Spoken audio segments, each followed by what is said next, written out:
Namo tassa bhagavato arahato samma sambuddhassa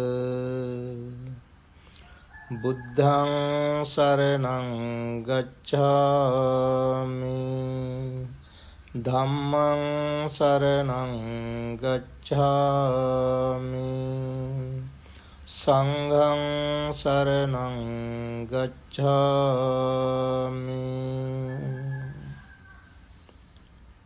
Friends, let's all study, investigate and practice the real words of the Buddha. Tonight we have another special discourse from the connected discourses of the Buddha. The discourse number 44 from the chapter 44, the discourse number is number 9. The name of the discourse is The Debate in Hall. We have a simple and more palatable topic for this talk, this discussion. Our topic is rebirth is only for one with fuel. Rebirth is only for one with fuel.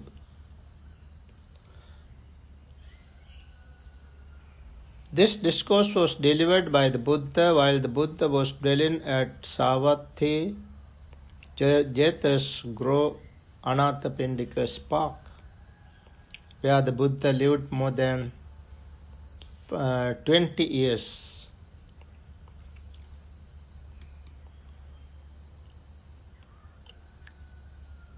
Now, here first of all we have to understand a little bit about the term rebirth.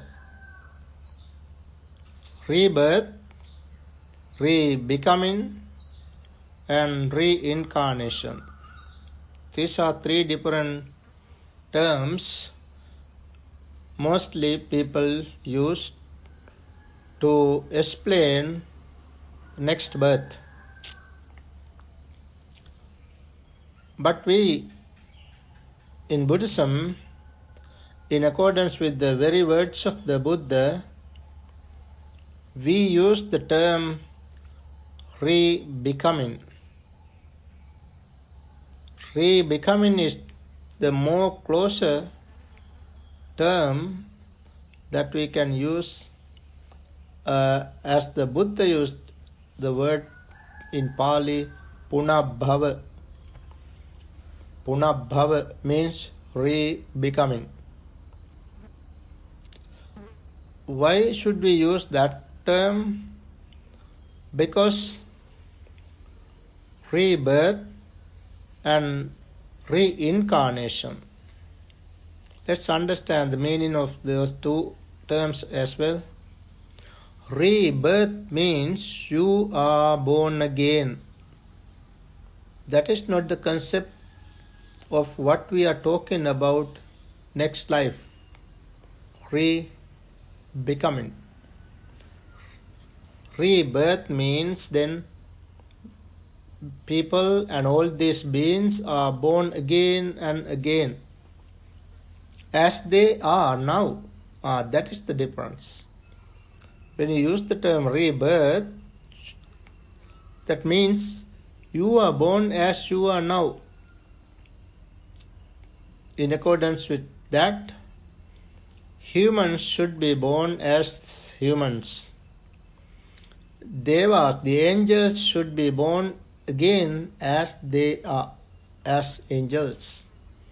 The animals should be born as animals. That is not the teaching of the Buddha. That is why we don't use the term rebirth. Then reincarnation. Incarnate. Carnate means body. Incarnate means something going into the body. Reincarnate means something going into a body again, which is again not the teaching of the Buddha. In order to go into the body, something into the body, there should be something permanent, something everlasting, something substance. What is that? That is what is called soul. Soul or self. In that case, you have to believe that there is a soul within you. After your death, that soul goes into another body. That is what is called reincarnation, which is not the teaching of the Buddha. Then what the Buddha said was re-becoming. That means you become again. You become again means you become again a deva, an angel. You become again a human, but not the same person. It is said it is neither the same person nor a different person. It is neither a same being nor a different being. Nacha so, nacha anyo, in the words of the Buddha. So, we to understand, we are born again, we are becoming again and again, we are becoming, bhava, become. So, that is how we have to understand this term, rebirth, reincarnation, and re-becoming. So Buddhists have to use the term re-becoming. The Pali term for that is punabhava. Now let's come to this discourse. While the Buddha was dwelling at that particular place called Savatthi Monastery, one day a certain wanderer named Vachagotta approached the Blessed One and exchanged greetings with him. When they had concluded their greetings and cordial talk, he sat down to one side and said to the Blessed One. Now he is going to tell the Buddha about a story that happened in a particular debating hall. Debating hall in India, by that time there were some special places in the cities, in the villages. They had a special place called debating hall for the people, for the wise people to get together and discuss about Dhamma, about truth, about soul, about their life, like that. They got together in these different halls and they discussed about their own matters. So, this is what this wanderer Vachagotta says. Now let's say, he says, in recent days, Master Gautama, a number of ascetics, Brahmins and wanderers of various sects had assembled in the debating hall and were sitting together when this conversation arose among them. So while they were discussing, there was this conversation. This conversation arose in them, among them. What is the conversation? They discuss about the teachers. There were 6 different great teachers by the time of the Buddha, by that time. Just like the Buddha, there were 6 different teachers, great teachers. They themselves had their disciples, own disciples. They had groups. So this Purana Kassapa or Purna Kassapa, his name was Purna Kassapa or Purana Kassapa, the leader of an order, the leader of a group, the teacher of a group, the well-known and famous spiritual guide, considered holy by many people, declares the rebirth of a disciple who has passed away and died thus. That one was reborn there. That one was reborn there. And in the case of a disciple who was person of highest kind, the supreme person, one who had attained the supreme attainment, when that disciple has passed away and died, also declares his rebirth thus. So that means, now according to this is what they talk about. There was a teacher named Purna Kashyapa. He who talk about his disciples. When they passed, Purna Kashyapa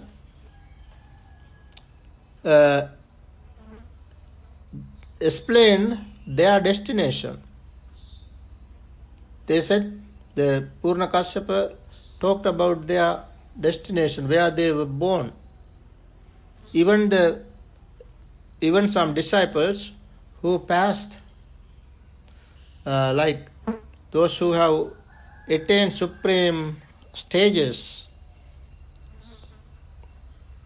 according to their tradition, even an Arahant, after his passing away, the teacher, Purna Kashyapa, he declared that where he was born,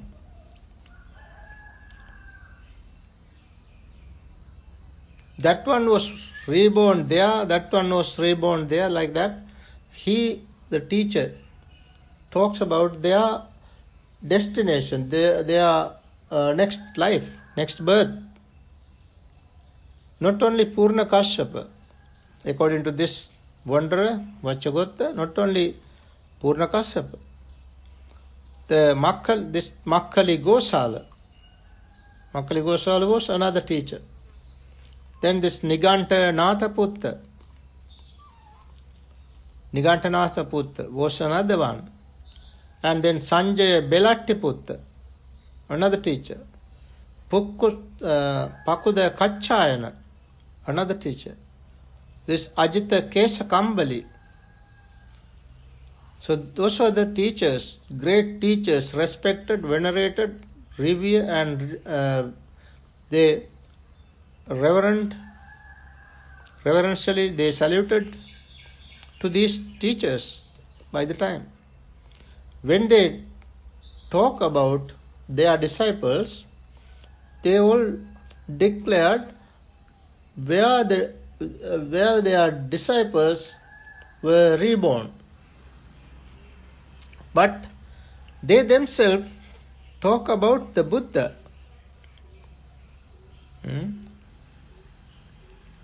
This ascetics Gautama, the leader of the order, the leader of a group, the teacher of a group, the well-known and famous spiritual guide, considered holy by many people, declares the rebirth of a disciple who has passed away and died thus. Buddha himself declares how his disciples passed away and reborn. Buddha talked about that. That one was reborn there, that one was reborn there. But this is the case. This is the important thing.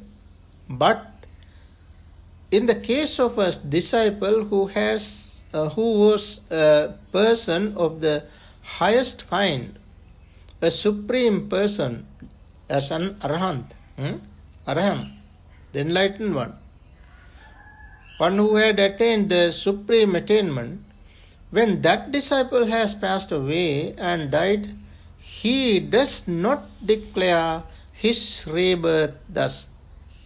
That one was reborn there, one was reborn there, like that.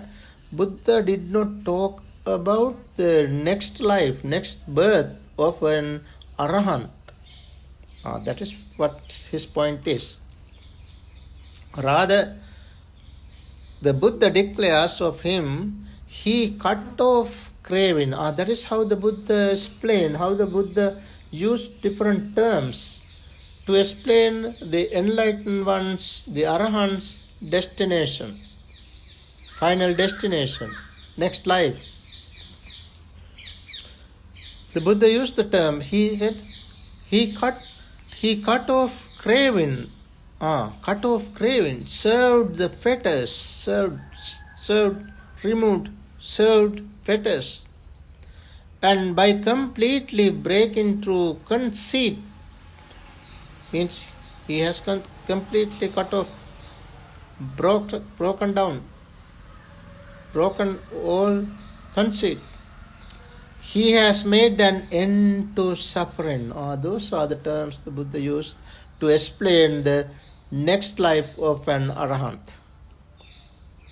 So this man, Wanderer Vachagotha, had perplexity, doubt. This is why he has come here to see the Buddha. And now he says, there was perplexity in me, Master Gautama. There was doubt. I am confused, perplexed. Doubt. I have doubt. That is what he says. How is the Dhamma of the ascetic Gautama to be understood? Now, Buddha's teaching is different. It is fitting for you to be perplexed. This is how the Buddha says. It is fitting for you to be perplexed, Vacha. It is fitting for you to doubt. Doubt has arisen in you about a perplexing matter. I declare, now this is the Buddha's clear word, this is what we have to understand clearly. I declare Vacha rebirth for one with fuel, not for one without fuel. That is our topic. So the Buddha, this wanderer, asked Buddha why the Buddha does not talk about the next life of an arahant, the final destination of the arahant. So the Buddha clearly said, I declare rebirth. This term has differently translated here, though the term should be I declare re-becoming, not rebirth. I declare re-becoming, punabhava, for one with fuel, not for one without fuel. Just as a fire burns with fuel, but not without fuel, so Vacha, I declare re-becoming for one with fuel, not for one without fuel. Without fuel, you are not born again. That is the meaning. Without fuel means you have no no attachment. Fuel here means the attachment. Upadana.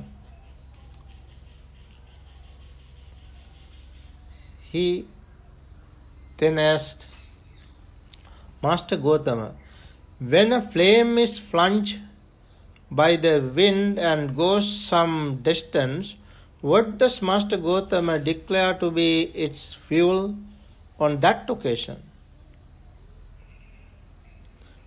When Vacha, a flame is plunged by the wind and goes some distance, I declare that it is fueled by the wind. Even a flame is plunged into the sky. Now what is the fuel on which it is depend on? That is what he asked. The Buddha said that it is fueled by the wind. For on that occasion the wind is fuel. And Master Gotama, when a being has laid down this body but has not yet been become in another body, what does Master Gotama declare to be its fuel on that occasion? The Buddha said, when Vacha, a being has laid down his body but has not yet been reborn in another body, another life, I declare that it is fueled by craving. For on that occasion, craving is its fuel. This is the discourse. Now we have to understand how this fuel they are within us and how to destroy this fuel and how to close our eyes without fuel. Because all those who have fuel means attachment. Buddha's very word is this in Pali. I want to use little bit Pali. Sa upadanasya ko ahang vacha uppatting panyapemi. Vacha, I declare re-becoming only for one with fuel. Okay, let's now understand this fuel. What is the fuel? Attachment. How this attachment comes to be?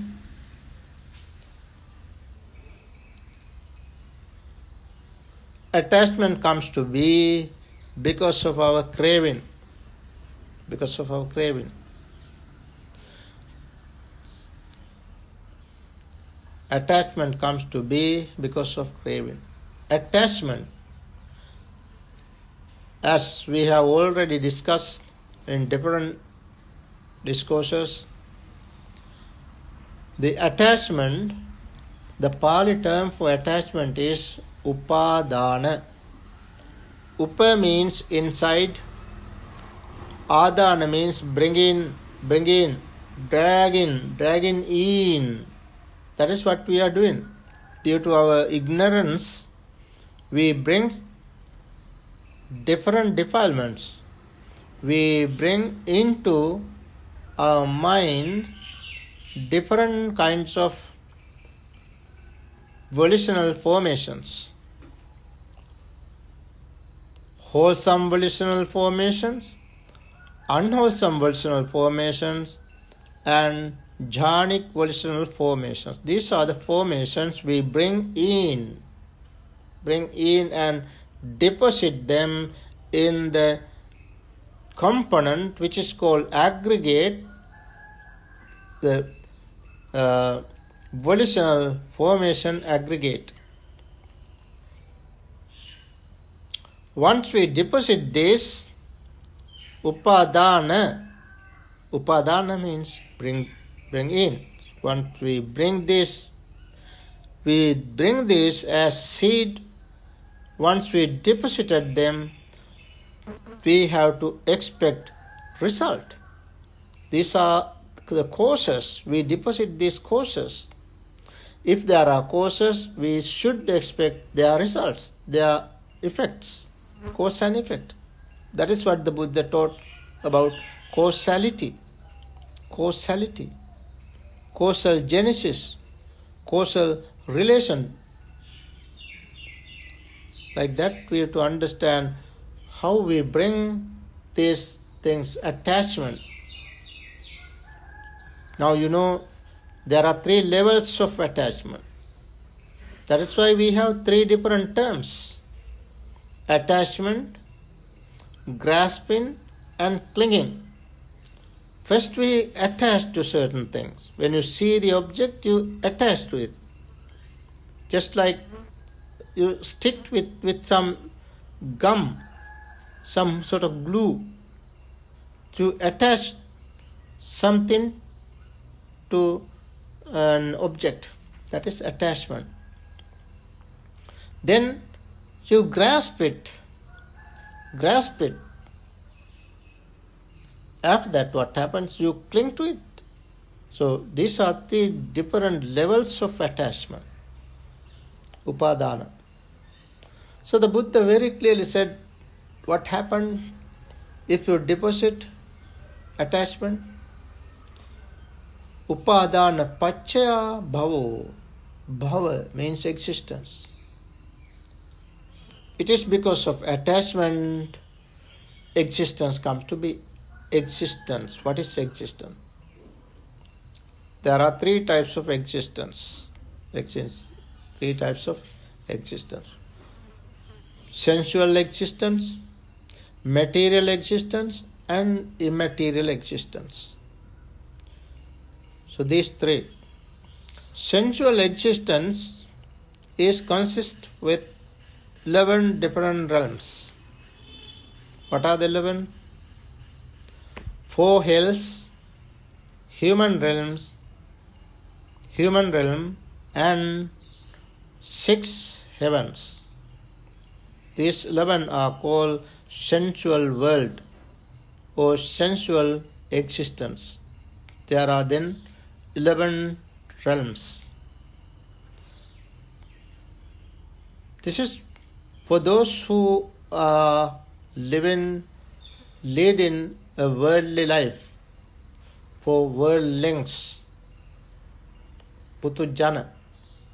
They are born again and again in these realms as animals, as hungry ghosts, as hellish beings, or humans, like that. In these 11 realms, they are born again and again. That is what is called re-becoming.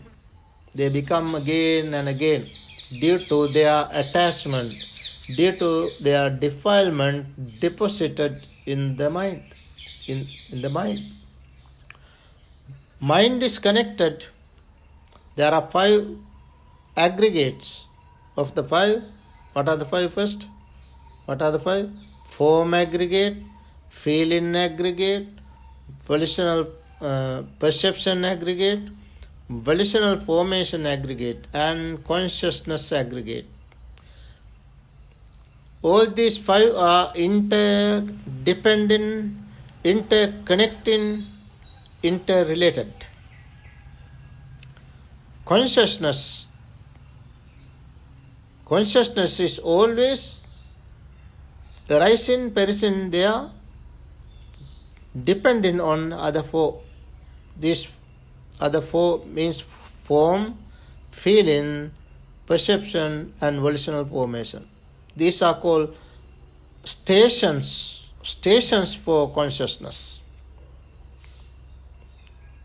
Vijnana Thiti. Pali term is Vijnana Thiti. I know there are some people who are interested in learning little bit Pali terms as well. That is why I want to use these Pali terms. So, we are born again and again in these sensual worlds in accordance with what we have done, in accordance with what we have brought in and deposited. What are the stuff we bring in? Wholesome volitional formations, unwholesome volitional formations. These two. Since we are not practicing, not developing jhana, we are not born anywhere else. We are born again and again in these 11 realms. Now, those who have developed jhana, material jhana, they are born in material worlds. There are 16 material realms, where those who have developed first 4 jhana, they are born in these realms. So there are 16. And those who have developed immaterial jhana, immaterial absorptions, attainment, they are born in immaterial realms. There are 4 immaterial realms. So in this manner, according to Buddhist cosmology, we know, we study and understand that there are 31 different realms in this universe, where beings are born again and again. They are becoming again and again. All those are in samsara, these 31 realms. The wandering of this 31 realm is called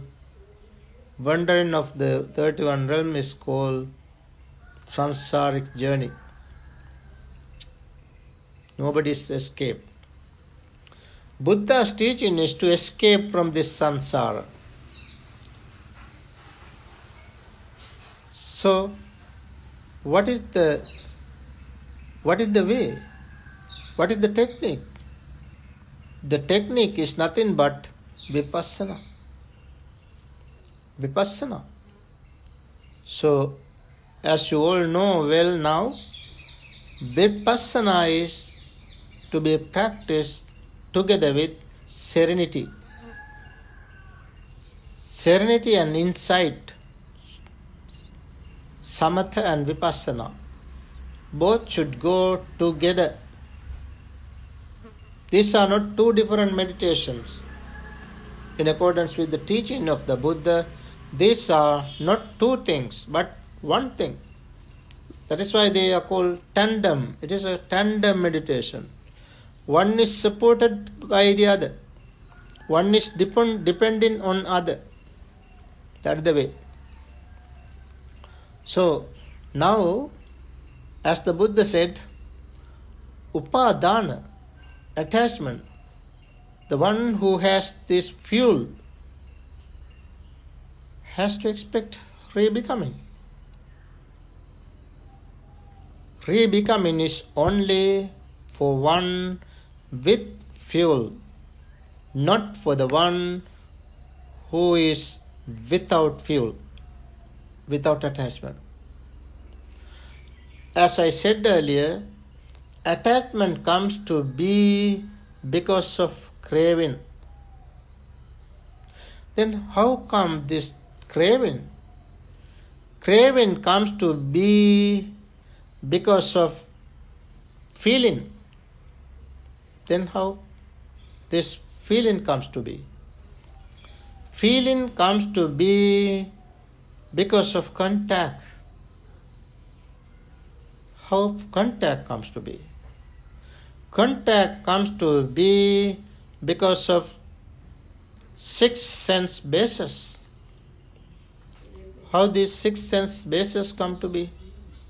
The 6 sense bases come to be because of mentality and physicality. Then how this mentality and physicality comes to be? Mentality and physicality comes to be because of consciousness. Then how come this consciousness come to be? Consciousness comes to be because of volitional formations. How these volitional formations come to be? Because of ignorance. Buddha clearly said this. Because of ignorance, volitional formations come to be. Because of volitional formations, consciousness comes to be. Because of consciousness, mentality and physicality comes to be. Because of mentality and physicality, six sense bases come to be. Because of six sense bases, as we have six sense bases, this so-called man or woman, eyes, ears, nose, tongue, body and the mind, these are the six sense bases. These six sense bases come to be because of mentality and physicality. Then because of these six sense bases, contact comes to be. Where the contact comes to be? In the six sense bases, in the eye, in the ear, in the nose, in the tongue, in the body and in the mind. Contact comes to be. How this contact comes to be? What does it mean? Contact means meeting of the three. What are the three? Take the eye. The internal eye should be intact. The eye, internal eye. Then external form. When there are these two, there arises consciousness as the third part, medium. It is the medium. So these three come together. Meeting of the three is called contact. Contact. It is because of this contact, feeling comes to be. When there is a form, whether it is form of color, form of sound, form of smell, form of taste, form of tangible, or form of thought, whichever the thought, whichever the form, then we feel that form. We feel that form. It is because of that feeling, there arises perception. So we perceive things. The perception takes place there. Perception means you recognize the object. When you recognize this object, you try to evaluate it as good, bad, merit, demerit, wholesome, unwholesome, like that. We want to evaluate the object. That is what is called volitional formations. Then consciousness. Consciousness is the detector. Consciousness is the reporter.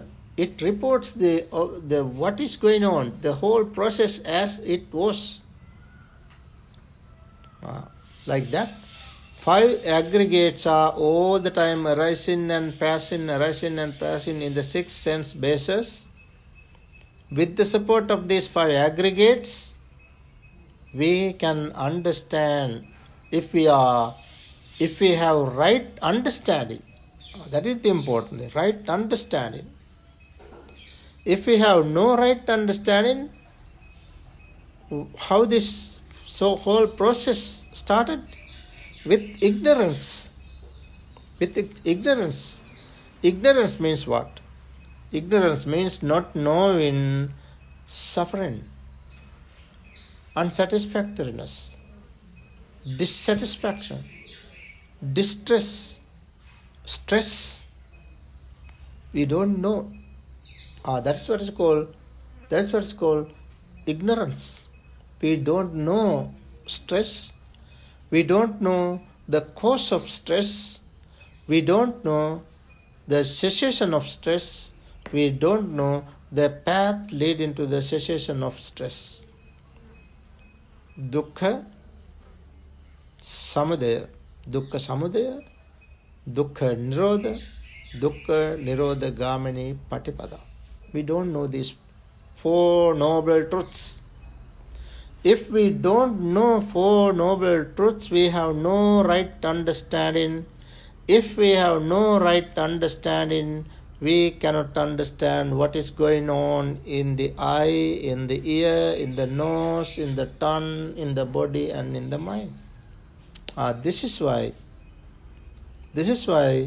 we have to understand clearly.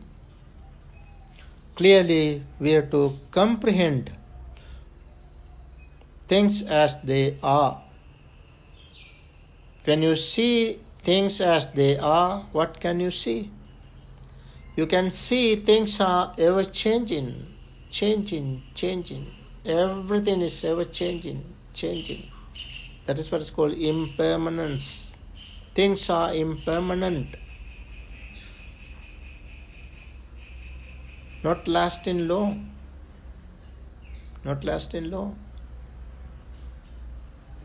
Then you can see whatever is in the nature of changing. If you grasp it, you have to suffer. That is suffering. Impermanence, unsatisfactoriness. Then whatever is impermanent and unsatisfactory, there is no core, nothing permanent, nothing substance, nothing to be called soul or self. So what are these things? These are called three characteristics. Three characteristics of all existence. Three characteristics. This is one of the major teachings of the Buddha. The Buddha has taught three different major principles. The Four Noble Truths, dependent origination, and the three characteristics of existence. So, if we have no right understanding, we are ignorant. That is why, friends, we have to understand things clearly. In order to understand clearly, we have to have a peaceful mind. Mind with serenity, concentration, concentrated mind. Buddha very clearly said, concentrated mind can see things as they really are. So, if we have that right understanding, we can see things. When we see things, how this process is taking place, we can see that process.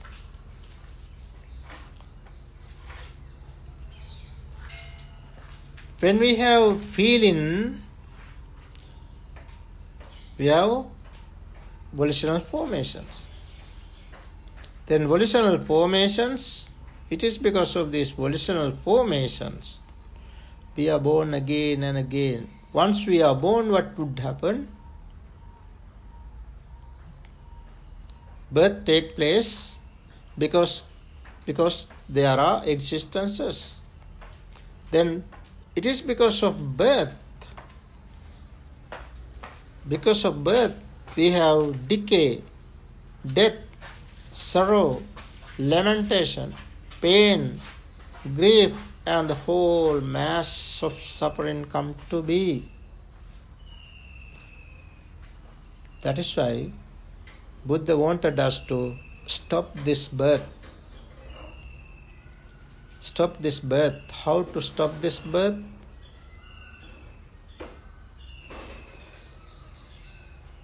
Removing the fuel. Removing the fuel. Cut off attachment. Totally cut off attachment. It's the way. If we have no fuel, no rebirth, no rebecoming, no reincarnation, whatever the term you use, no where to go, because you are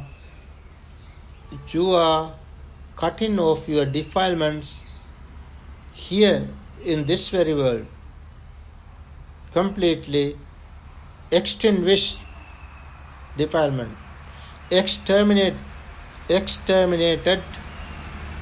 You are free here in this very world. That freedom of mind is called Nibbanic bliss, the highest bliss, friends. That is what the Buddha's teaching is. So we all have to understand, if we want to live peacefully, happily, we have to understand this wonderful teaching and practice accordingly. So let's understand this wonderful teaching. Let's read these discourses and practice according to what the Buddha has taught us. Then we can live happily, peacefully, and realize this real peace, real happiness of Nibbana here in this very world, and we will then not be born again. Where there is no birth, no death. That is called deathlessness. May we all attain that supreme bliss, the deathless supreme bliss of Nibbana. May we all attain supreme bliss of Nibbana. Sadhu, sadhu, sadhu.